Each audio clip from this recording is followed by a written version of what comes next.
It's the Locked On Podcast Network, your team every day. So hype right now. Anything's possible. I'm on mama.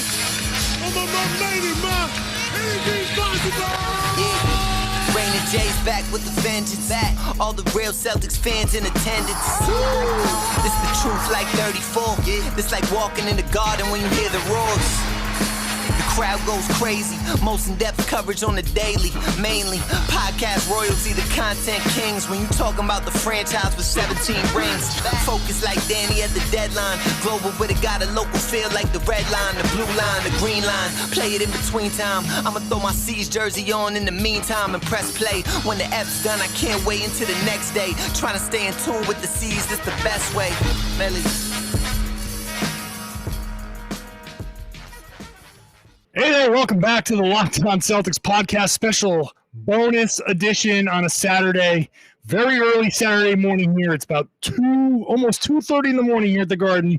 That glow you see behind me on the YouTube channel is the ice going down for the Boston Bruins and the New York Islanders series, which begins on Saturday. But the Boston Celtics win Game 3 before that ice came through. On that parquet above the ice, the Boston Celtics beat the Brooklyn Nets 125-119. Another 50 for Jayson Tatum.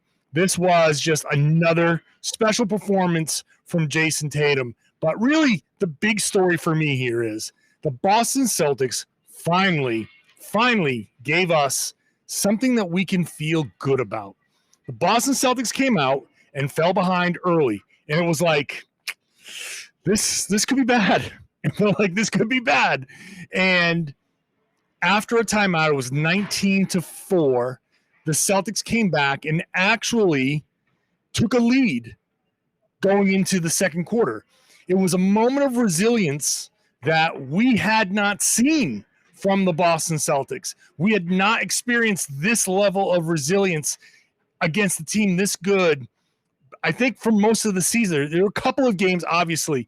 There was the big comeback against San Antonio, but it's like San Antonio kind of conspired along with the Celtics there. And of course, it took Tatum 60 to do that. But like, those were extremes. There were extreme breakdowns on the other teams. This was the Celtics hanging in, playing defense, and answering a run. The Nets came out and smacked Boston in the face right away, and Boston answered. In the third quarter, Boston kind of got a little sloppy. Brooklyn came back, took a lead, and the Celtics answered. And those are things that we hadn't seen from the Celtics. We had seen the Celtics go through, when they feel good, they played well, and when they felt bad, everything fell apart. How many times I said it in the last show or the after the last game? When adversity hits, the Celtics end up being the bad guy in a kung fu movie. And they go individually and bop and get their ass kicked and they never really play as a team. The Celtics played as a team in this one, even as Jayson Tatum dropped 50. Jayson Tatum also had 7 assists in this game. The third quarter, when the Celtics were turning it around after they had given up the lead, Marcus Smart was the guy that hit 3 3-pointers, including a 4-point play. Tatum assisted on all 3 of those 3-pointers. So Tatum not only came out and had a very special 50-point performance, Tatum had a game that involved moving the ball. It involved getting assists and giving it up when he needed to give it up. Now, it wasn't perfect. It was not a perfect game, and that actually adds to how special this game actually is, because the Celtics needed this. Obviously, you don't want to go down 0-3 in any series.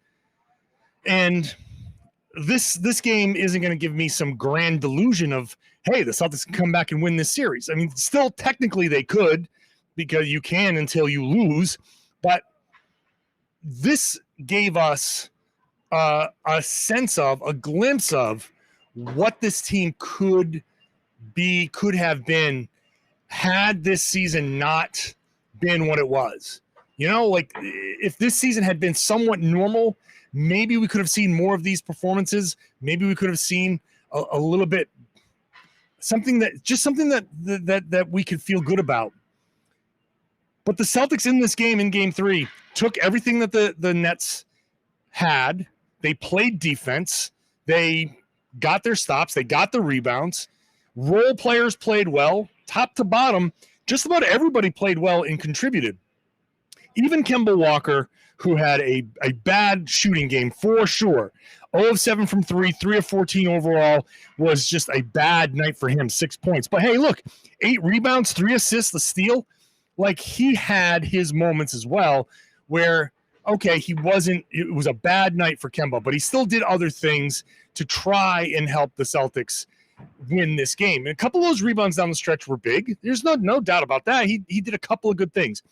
But it was a bad night. Kemba Walker's night aside, going down the list, Tatum obviously was a star. Tristan Thompson played his role perfectly. Not only was he 8 of 13 for 19 points, 13 rebounds, 9 offensive rebounds. 9 offensive rebounds. It's like Tristan Thompson, he said after the game, like, some people are built offs. Which, okay, but hey, look, came home in the playoffs right here, game 3, and maybe he just needed to play in front of the home crowd because he played fantastic. It was his best game as a Celtic. He didn't, except for maybe like once or twice, didn't try to overdo it, backing people down. He was just good. Marcus Smart, I mentioned Marcus Smart already, but like, you know what the best part about Marcus Smart's night? Okay, 8 of 11, 5 of 8 from 3, 23 points. This was a Marcus Smart game and 6 assists. This was a beautifully Marcus Smart game. You know what the best part about Marcus Smart's game was? No heat checks. Not a single heat check in those 8 3-pointers. Okay? Maybe one of them was a little quick, but it wasn't a heat check. It was wide open. He didn't have that typical Marcus Smart heat check 3-pointer. He played his role really, really well. Romeo Langford came in, played 27 minutes. He was forced into service. And he played his role very well, defended well, hit threes, rebounded. He played his role well. Grant Williams came in. Robert Williams sprained his ankle. His toe is a mess. Robert Williams is just a mess right now. Left the game, left the arena in a boot. Grant Williams comes in, small ball 5, plays his role perfectly. When he's not asked to do too much, he plays well. And he played that role well. From top to bottom, mostly the Celtics played their roles, they did their jobs, and they did their jobs well. Coming into this game, yesterday's podcast, what did I say? Game 3, I just want everybody to not overreact. Just do your job well. Don't go crazy. If someone else makes a mistake, you don't have to have 3 people trying to cover for them. Just do your job. The Celtics did their jobs in this game. Really just played this game extraordinarily well. And I personally, I like that it wasn't a perfect game. Like, it wasn't that they just came out and executed and everything was perfect and no mistakes and all the shots went in and they shot 70%. No, this was a game where they shot normally. I mean, they made, let me look at their percentages here. They made a pretty good amount, like 50%, 40% from 41% from 3. So I shouldn't say they shot normally, but they didn't shoot 70% from 3. They didn't shoot 70% from the field. It wasn't a complete outlier. It was just a really good shooting night. But they came out and responded. That's why I love this game so much. This game was a game where you look at it and you say, okay, some guys weren't perfect. Some guys made some mistakes. Brooklyn made their run. All of that stuff. And still Boston responded and came in and finished this game off and gave us something to look forward to. Like, for the first time, I felt normal at a game. And there was certain other factors here, like the media downstairs were sitting on our normal seats, and there was enough of a crowd, and it was loud enough, and I could see the players, and it felt like the basketball game felt normal. Like, the whole thing felt pretty close to normal. It was a very good feeling. That's the feeling that you've been waiting for. And you know what else is a feeling that we haven't had much of this season? Anticipation for the next game. I'm actually looking forward to Sunday's game. We haven't had a whole lot of that this season at all. I'm going to wrap this up quickly talking about Brooklyn first. BetOnline is the fastest, easiest way to bet on all of your sports action. Head on over there. Use the promo code LOCKEDON. You're going to get a 50% welcome bonus on your first deposit. Whatever it is, you deposit $100, you get a 50% welcome bonus with the promo code LOCKEDON. And, go head on over there. You can bet on anything. You can bet on, obviously, the basketball. You can bet in-game stuff. You could have bet on what Tatum's total would have been. If you had bet that he would have got to 50, I'm sure you would have made plenty of money at BetOnline. Your online sportsbook experts, please gamble responsibly. Hey, from the Brooklyn perspective, obviously a no-show from Kyrie, which I'm sure plenty of you are very happy about. Kyrie, 6 of 17, 16 points. He scored, he kind of sort of came to life a little bit in the fourth quarter, but throughout the first 3 quarters, he was a no-show.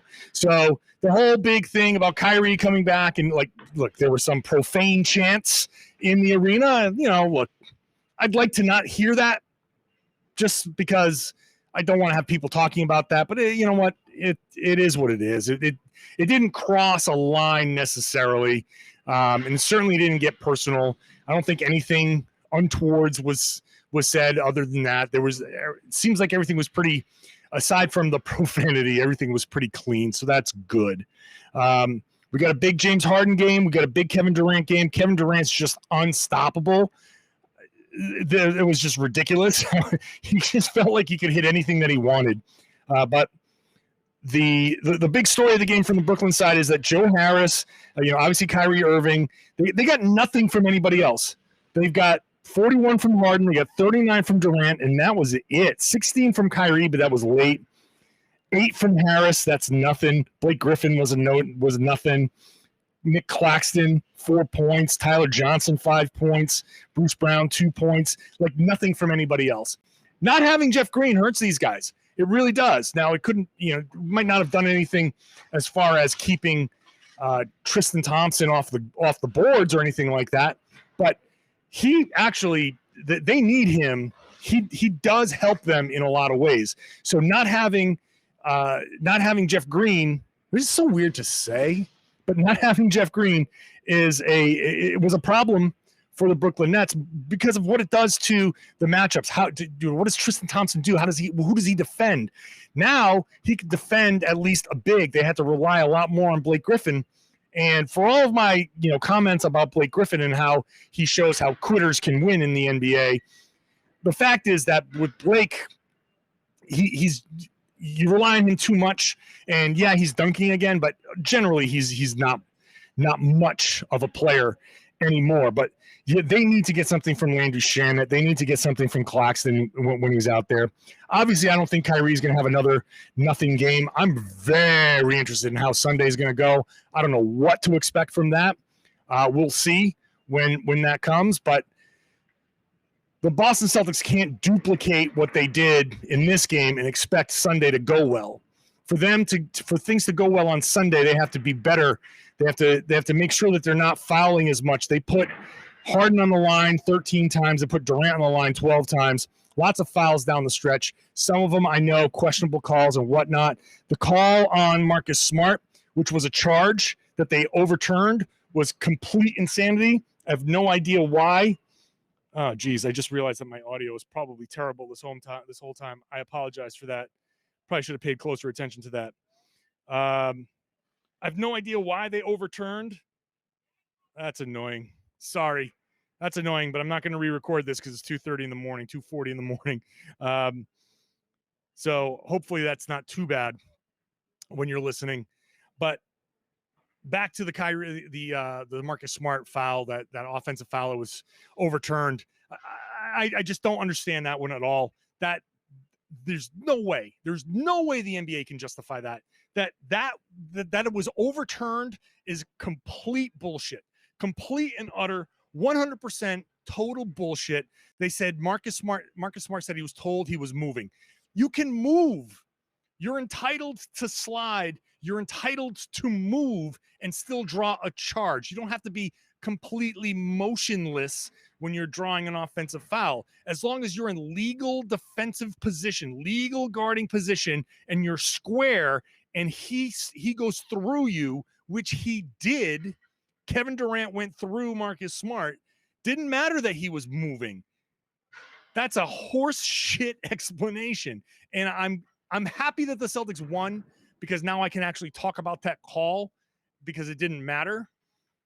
But that was, I don't understand. That's egregiously bad. That was egregiously bad. And there's no justification for that. Like, it smacks of, ooh, it was Kevin Durant. Well, we can't have Kevin Durant get that foul. Like, I don't know. I just don't get it. I don't get it. And credit to Marcus Smart. He kept his cool because he knew the situation. If that was a regular season game, Marcus Smart would have been tossed, fined $50,000, maybe suspended for a game. No doubt about that in my mind. And they won. That also helps. But the fact that they overturned that call, that to me, from what I saw, it was as blatant a charge, a blatant and offensive foul. And considering that the refs are so reticent to change their calls, they never change calls that are close. The fact that they changed that one blows my mind. But look, Brooklyn's going to come back. Kyrie's going to come back. He's too good to come back and have another stinker. So Joe Harris is too good of a shooter. The Celtics are going to have to figure things out. Hopefully Robert Williams is going to be okay, but I'm not holding out hope. That sprained ankle is going to be an issue. Kemba Walker, I think there's something wrong, like that pinched nerve in his neck or something, because he was constantly like shaking out his arm. Like something's wrong there as well. But hopefully the Celtics can get a more balanced attack, and then Tatum can take over down the stretch on Sunday. All right, I'm going to wrap it up. Again, I apologize. I realized that my audio was way too high, but I'm kind of in a weird little situation here. The lighting is terrible, but here we are at the Garden. You can see on the YouTube page the banners behind me over here. That's really the banners. I can actually, since we're here, I can actually pick this up, and show you what's going on down there. That's the ice. Let that catch up. There we go. There's the Bruins ice. This is YouTube exclusive. The banners and everything. So thanks. Hope you enjoyed this bonus podcast. What a silly thing that I'm doing.